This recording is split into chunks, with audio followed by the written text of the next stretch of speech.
Are you a Roblox developer that wants to create a successful game but just does not have the funds to advertise it?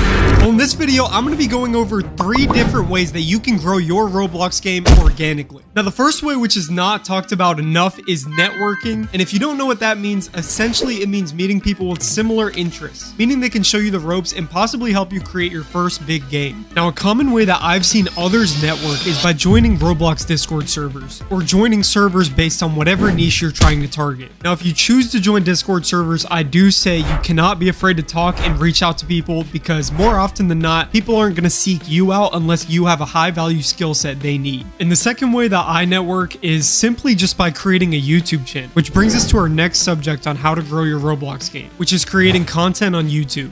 Not only is YouTube good for networking, but it's also good for advertising your Roblox games. There are hundreds of examples of YouTubers who simply posted devlogs to grow an audience for their games. And a couple examples of that is Mango Devs and Sup Doggy. These YouTubers simply pushed out quality content about their games and their game developing journey and gathered hundreds of thousands of views on their videos. Now, for you to fully understand how powerful this is, let me break it down for you.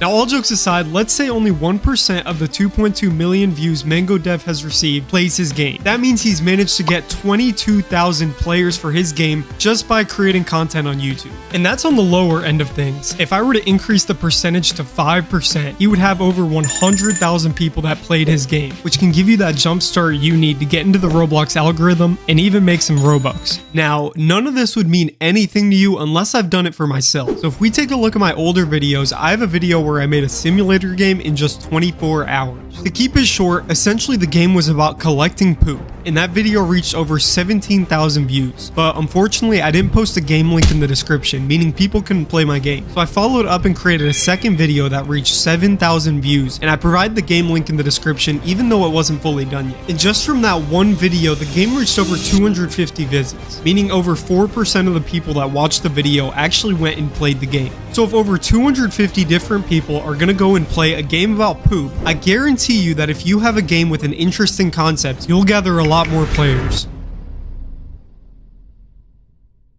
Although community is not on the original 3 ideas I intended to make this video on, I feel like it can be linked to all 3 ideas, which is why I decided to include it. But for you to fully understand the importance of building a community, let me introduce you to Jimmy.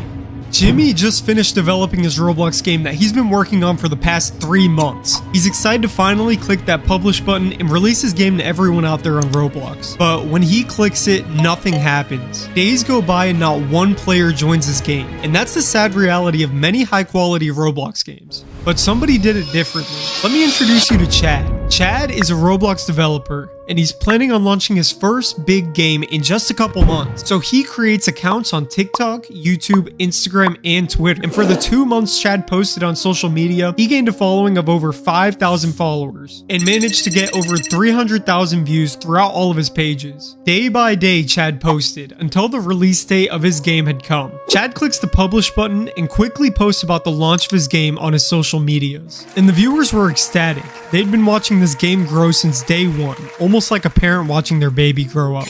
And after all the anticipation, the viewers were now able to join the game they had been waiting for since day 1. And the number of active players were jumping higher and higher until his game eventually reached 20 active players and gained him over 3,000 Robux, which he reinvested into the game. Similar to a rocket launching to space, Chad had momentum, and he knew that when you're flying into space, rockets don't just give up halfway there. They push even harder to make it into space. So for just 1 more month, Chad had consistently posted devlogs and updates about his game, keeping his viewers interested in building a strong community, until the algorithm finally broke 1 million views on his video, going from 100 active to 300, 600, to 1,000 active players. Now, with Chad and Jimmy aside, if you're serious about tapping into the millions of dollars Roblox pays out yearly, you have to take the steps necessary to grow your game, and building a strong community is just one of them. I mean, look at games such as Adopt Me and Please Donate. They both have one thing in common, and I'm sure you already see it.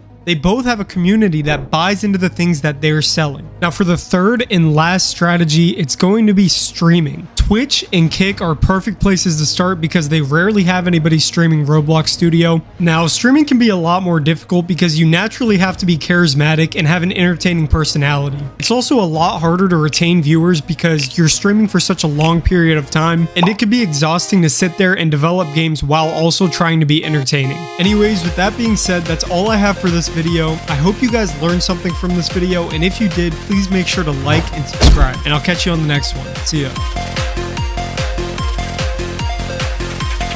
If you don't like